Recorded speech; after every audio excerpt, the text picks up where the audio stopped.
Hello, जय हिंद, नमस्कार दोस्तों। आप सभी का अपने परिवार यूपी टेट 2026 में स्वागत है। आज हम लोग डिस्कस करेंगे हिंदी के पेपर को। ये हिंदी के पेपर काफ़ी ज़्यादा महत्वपूर्ण होगा आपके एग्ज़ाम के लिहाज से। इस पेपर में हम लोगों ने पीवाईक्यू क्वेश्चंस को डिस्कस करेंगे तथा हम लोग वर्तनी संबंधित क्वेश्चंस, आपके संधि संबंधित क्वेश्चंस को भी डिस्कस करेंगे। काफ़ी ज़्यादा महत्वपूर्ण रहेगा आपके एग्ज़ाम के लिए। आपसे कहूँगा कि आप लोग लास्ट तक जुड़िए, बिल्कुल एग्ज़ाम की तरह प्रेशर फील कीजिए, तभी आप लोग एग्ज़ाम सेंटर में 30 में 30 क्वेश्चंस कर पाएंगे। चलिए स्टार्ट करते हैं हम लोग आज के अपने क्लास को। और पहला प्रश्न आपके सामने है। पहला प्रश्न आपका स्टार्ट होता है मुहावरे के साथ में। आपका जो मुहावरा दिया गया है, पूछा गया है कपटी मिथ। कपटी मिथ के लिए सही मुहावरा है। ऑप्शन नंबर फर्स्ट है दांत काटी रोटी। ऑप्शन नंबर सेकंड आस्तीन का सांप। ऑप्शन नंबर थर्ड है अक्ल की दुम। ऑप्शन नंबर डी है आपका आबनूस का कुंदा। कमेंट बॉक्स में आंसर देना है। बहुत बेहतरीन आपका पेपर है। आपका राइट आंसर हो जाएगा option number B is the right answer, आस्तीन का सांप। नेक्स्ट प्रश्न आपके सामने, इंद्रियों को जीतने वाले के लिए एक शब्द। ऑप्शन फर्स्ट है दूरदर्शी, सेकंड दत्तचित, थर्ड ऑप्शन है कुशाग्र बुद्धि और आपका डी ऑप्शन है जितेंद्री। इंद्रियों को जीतने वाला आपका राइट आंसर हो जाएगा option number D is the right answer, आपका जितेंद्री। नेक्स्ट प्रश्न आपके सामने, पवन का संधि विच्छेद। एग्जाम में पवन का संधि विच्छेद काफी ज्यादा पूछा जाता है। पवन, ऑप्शन नंबर फर्स्ट पा प्लस अवन। ऑप्शन नंबर बी पा प्लस वन। ऑप्शन नंबर सी पो प्लस अन। ऑप्शन नंबर डी आपका पो प्लस अन। पवन का संधि विच्छेद आपका जो राइट आंसर हो जाएगा option number C is the right answer, पो प्लस अन। कमेंट बॉक्स में बताना है कि जो पवन संधि है ये पो प्लस अन कौन सी आपकी संधि, स्वर संधि है कि व्यंजन है कि विसर्ग है, और स्वर संधि में भी आपकी कौन सी संधि है। नेक्स्ट प्रश्न आपके सामने है पुनर्जन्म का संधि विच्छेद आपका है। ऑप्शन नंबर फर्स्ट पुनर्प्लस जन्म, सेकंड पुनः प्लस नरजन्म, सी ऑप्शन आपका पुनः प्लस जन्म और आपका डी ऑप्शन है पुनर् प्लस आजन्म। कमेंट बॉक्स में आंसर देना सभी को। आपका राइट आंसर हो जाएगा option number C is the right answer, पुनः प्लस जन्म। पुनर्जन्म कैसी संधि है, तो आपकी यह विसर्ग संधि है। नेक्स्ट प्रश्न आपके सामने है इत्यादि। इत्यादि शब्द में आपको संधि बताना है। ऑप्शन नंबर फर्स्ट आपका यण संधि, बी ऑप्शन आपका वृद्धि संधि, सी ऑप्शन आपका गुण संधि, डी ऑप्शन आपका दीर्घ संधि। इत्यादि शब्द में आपकी संधि है। आपका राइट आंसर होगा option number first is the right answer, ऋण संधि। हम लोगों ने ट्रिक देखा था, संधि की क्लास आपकी प्लेलिस्ट में है। आपको अगर संधि नहीं आई तो वहाँ से जाकर सीख सकते हैं या देख सकते हैं।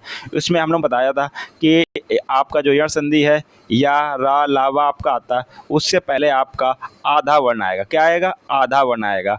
आधा वर्ण कहीं पर भी आ जाए तो आप लोग क्या लगाएंगे? ऋण संधि। ये ट्रिक हम लोगों ने डिस्कस की थी। नाक रगड़ने का क्या अर्थ है? ऑप्शन नंबर फर्स्ट नाक में चोट लगना। ऑप्शन नंबर सेकंड इज्जत देना। ऑप्शन नंबर सी दीनता पूर्वक प्रार्थना करना। ऑप्शन नंबर डी चापलूसी करना। नाक रगड़ना का अर्थ है आपका है option number C is the right answer, दीनता पूर्वक प्रार्थना करना। नेक्स्ट प्रश्न आपके सामने है उन्मूलन का विलोम क्या है? ऑप्शन नंबर फर्स्ट उत्थान, ऑप्शन नंबर सेकंड उत्कर्ष, ऑप्शन नंबर सी रोपण, ऑप्शन नंबर डी आपका अवनति। उन्मूलन का विलोम क्या है? आपका उन्मूलन का आपका विलोम हो जाएगा। उन्मूलन मतलब क्या होता है आपका? कमी करना। रोपण मतलब क्या होता है आपका? वृद्धि करना। आपका option number C is the right answer हो जाएगा। नेक्स्ट प्रश्न आपके सामने है महावीर प्रसाद द्विवेदी ने आदिकाल को क्या संज्ञा दी? काफ़ी इंपॉर्टेंट आपका क्वेश्चन है। ऑप्शन नंबर फर्स्ट आपका चारण काल, ऑप्शन नंबर सेकंड आपका आदिकाल, ऑप्शन नंबर सी आपका वीर काल, ऑप्शन नंबर डी आपका बीजोपन काल। कमेंट बॉक्स में आंसर देना सभी को। आपका जो राइट आंसर हो जाएगा option number D is the right answer, क्या? बीजोपन काल, महावीर प्रसाद द्विवेदी। अब हम लोग बात करेंगे कि आदिकाल की संज्ञा किस कवि ने दी। तो आदिकाल की आपकी संज्ञा दी आचार्य हजारी प्रसाद द्विवेदी ने। किसने दी? आचार्य हजारी प्रसाद द्विवेदी ने। चारण काल किसने कहा? तो चारण काल कहा आपका ग्रेसन ने। किसने? जॉर्ज ग्रेसन ने आपका चारण काल कहा। और आपका वीर काल आपका कहा आचार्य विश्वनाथ प्रसाद मिश्र ने आपका कहा वीर काल। काफ़ी इंपॉर्टेंट प्रश्न है, नोट डाउन करना, आपको एग्जाम में पूछा जाता है प्रश्न। आपकी एक ये पंक्ति दी गई है, अति सूदो सने को मारग है, ये किसकी पंक्ति हैं? ऑप्शन नंबर फर्स्ट आपका आलम का, ऑप्शन नंबर बी आपका है बोधा का, ऑप्शन नंबर सी आपका ठाकुर का, ऑप्शन नंबर डी आपका घनानंद का। राइट आंसर देना सभी को। आपका राइट आंसर हो जाएगा ऑप्शन नंबर आपका D is the right answer, Ghananand. Next प्रश्न आपके सामने है, कालिंदी का पर्यायवाची क्या है? Option number first Saraswati, option number second Lakshmi, option number third Ganga, option number fourth Yamuna. Kalindi पर्यायवाची है, आपका राइट आंसर हो जाएगा option number D is the right answer, Yamuna. Next प्रश्न आपके सामने है, आधुनिक हिंदी साहित्य की पहली आत्मकथा के लेखक कौन माने जाते हैं? Option number first Shyam Sundar Das, option number second Devendra Satyarthi, option number third Harivansh Rai Bachchan, option number D is the Jaishankar Prasad. आधुनिक हिंदी साहित्य की पहली आत्मकथा के लेखक आपके कौन है? ऑप्शन नंबर आपका first is the right answer, Babu Shyam Sundar Das. और इनकी जो आत्मकहानी थी इसका क्या नाम था? एग्जाम में पूछ सकता है, मेरी आत्मकहानी। क्या? मेरी आत्मकहानी। ये कब लिखी गई आपकी? तो आप बताएंगे 1941 में। नेक्स्ट प्रश्न आपके सामने है, कार्य के आरंभ में ही विघ्न पड़ना किस मुहावरे का अर्थ है? सिर मारना, ऑप्शन नंबर बी आपका सिर पर सेहरा बंधा होना, ऑप्शन नंबर सी है आपका सिर मुड़ाते ही ओले पड़ना, डी ऑप्शन है सिर पर शैतान सवार होना। कार्य के आरंभ में ही विघ्न पड़ना, आपका जो राइट आंसर हो जाएगा option number C is the right answer, सिर मुड़ाते ही ओले पड़ना। नेक्स्ट प्रश्न आपके सामने है, किस कवि को कवियों का कवि कहा जाता है?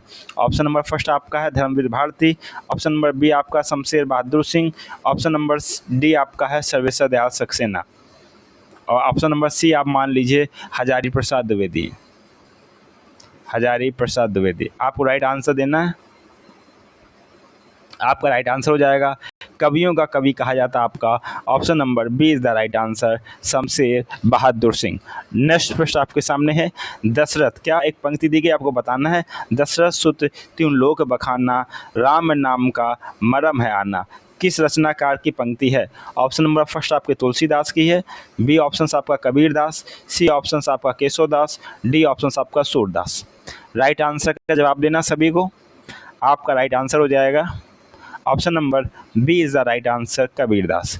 नेक्स्ट प्रश्न आपके सामने है, हिंदी का पहला पत्र आपका है Udant Martand, option number B Itihas Timirnashak, option number C Banaras Akhbar, option number D आपका हरिश्चंद्र मैगजीन। बहुत ही बेहतरीन प्रश्न है, आप लोग लास्ट तक जरूर जुड़िए। जो भाई बहन फर्स्ट टाइम क्लास से जुड़े हैं अपने परिवार से, तो चैनल को सब्सक्राइब कर लें, जिससे क्लास का नोटिफिकेशन उनको बहुत ही समय से मिल जाएगा और क्लास अपनी कंप्लीट कर सकते हैं। हिंदी का पहला पत्र आपका है option number first is the right answer, Udant Martand. Next प्रश्न आपके सामने है, चिंतामणि किसका निबंध संग्रह है? ऑप्शन नंबर फर्स्ट आपका है बाल मुकुंद गुप्त, ऑप्शन नंबर बी आपका है हजारी प्रसाद द्विवेदी, सी है आपका रामचंद्र शुक्ल, डी ऑप्शन आपका है श्याम सुंदर दास। राइट आंसर का जवाब देना सभी को। आपका राइट आंसर हो जाएगा आपका option number C is the right answer, Ramchandra Shukla. Next प्रश्न आपके सामने है, काशी नागरी प्रचारणी सभा की स्थापना किस वर्ष हुई? ऑप्शन नंबर फर्स्ट आपका 1893 में, ऑप्शन नंबर बी आपका है 1900 ईस्वी में, ऑप्शन नंबर सी आपका 1903 में, और ऑप्शन नंबर डी आपका है 1905 में। काशी नागरी प्रचारणी सभा की स्थापना किस वर्ष हुई, सभी को बताना है। आपका जो राइट आंसर हो जाएगा, इंपॉर्टेंट प्रश्न है, option number first is the right answer, 1893 ईस्वी में। नेक्स्ट प्रश्न आपके सामने, प्रेम सागर किसकी रचना है? ऑप्शन नंबर फर्स्ट आपका मुंशी सदा शुक्ला, ऑप्शन नंबर बी आपका सदल मिश्र, ऑप्शन नंबर सी आपका लल्लू लाल जी, ऑप्शन नंबर डी आपका राम प्रसाद निरंजनी। प्रेम सागर किसकी रचना है? आपकी प्रेम सागर रचना है आपकी option number C is the right answer, Lallu Lal ji. Next प्रश्न आपके सामने है, व्युत्पत्ति के आधार पर संज्ञा के कितने भेद होते हैं? Option number first 3, option number B आपका 4, ऑप्शन नंबर सी आपका 5, और ऑप्शन नंबर डी आपका 6। व्युत्पत्ति के आधार पर संज्ञा के कितने भेद होते हैं? आपका option number first is the right answer, 3। अर्थ के आधार पर संज्ञा के कितने भेद होते हैं? तो अर्थ के आधार पर संज्ञा के भेद होते हैं आपके 5।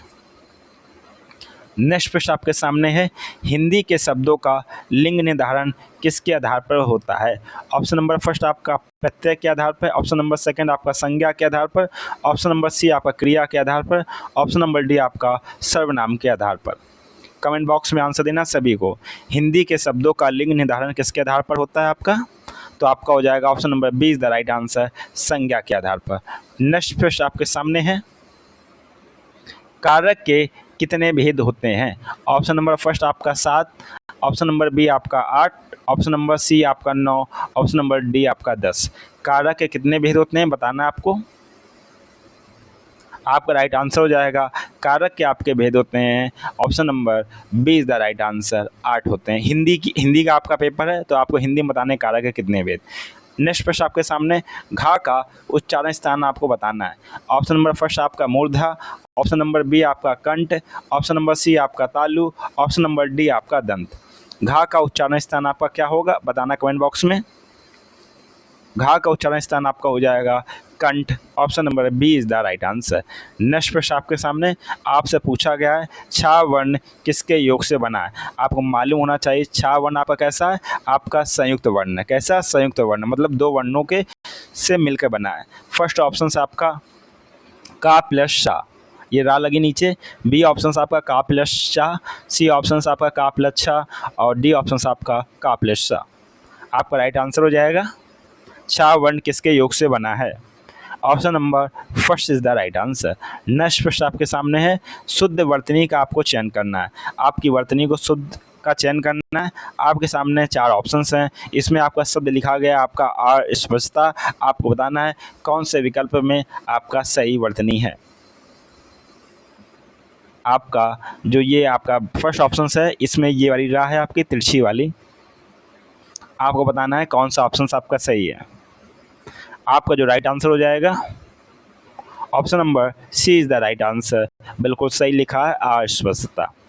नेक्स्ट प्रश्न आपके सामने है, कवि का स्त्रीलिंग आपका है। फर्स्ट आपका कवित्री, सेकंड आपका कवित्री, सी ऑप्शन है कवित्री, और डी ऑप्शन है आपका कवित्री। बस इसमें क्या करना है बताना आपका कवि का स्त्रीलिंग। आपका जो राइट आंसर हो जाएगा, ऑप्शन नंबर आपका C is the right answer, कवित्री।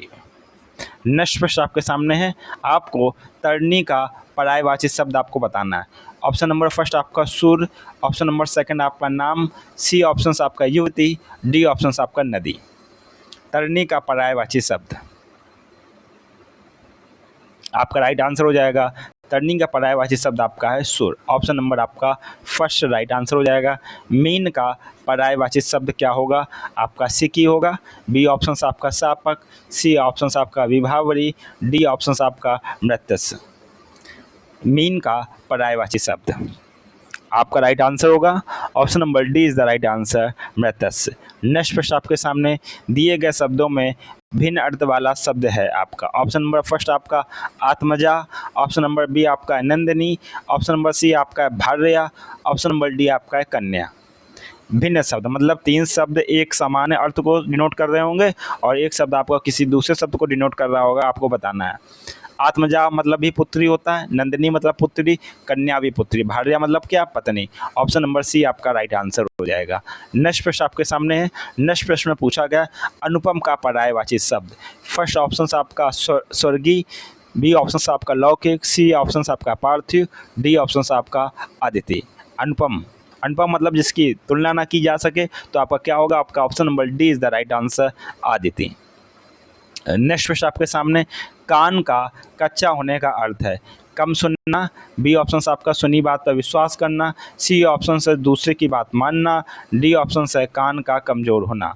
कान का कच्चा होने का आपका अर्थ है, आपका राइट आंसर हो जाएगा option number B is the right answer, सुनी बात पर विश्वास करना। डियर स्टूडेंट, ये हम लोगों ने डिस्कस किए हिंदी का आपका जो सेक्शन का संपूर्ण टेस्ट को 30 क्वेश्चंस को डिस्कस किए। आपके एग्ज़ाम में भी 30 क्वेश्चंस आते हैं, तो हम लोग ने पूरा एग्ज़ाम वाले प्रेशर को फील किया, जिससे आप एग्ज़ाम में बैठते समय किसी बात का आपको कोई भी डाउट ना हो, आपको आंसर टिक करने में। बिल्कुल डिटेल में डिस्कस किया, PYQ क्वेश्चंस को भी इसमें सम्मिलित किया गया, और हम लोग ने इसमें डिस्कस किया आपके जो हिंदी साहित्य के प्रश्न थे उनको डिस्कस किया, आपके पर्यायवाची शब्द को डिस्कस किया, वर्तनी शब्द को डिस्कस किया, और आपके वर्णमाला शब्द से भी संबंधित आपके क्वेश्चंस आए। इस तरह से हम लोगों ने जो डिटेल में डिस्कस किया आपके हिंदी के पेपर को। आपसे कहूँगा कि आप लोग लास्ट तक क्लास से ज़रूर जुड़ा करिए, और कहूँगा कि आप लोग अगर फर्स्ट टाइम क्लास से आए हैं तो आपने इस चैनल परिवार को सब्सक्राइब नहीं किया तो चैनल को सब्सक्राइब कर लें। अगर क्लास अच्छी लगी तो लाइक कर दें तथा अपने फ्रेंडों के साथ में शेयर करना ना भूलें। इसी के साथ में आपसे मुलाकात होगी नेक्स्ट क्लास में। तब तक के लिए आप खुश रहिए, मस्त रहिए। जय हिंद, वंदे मातरम।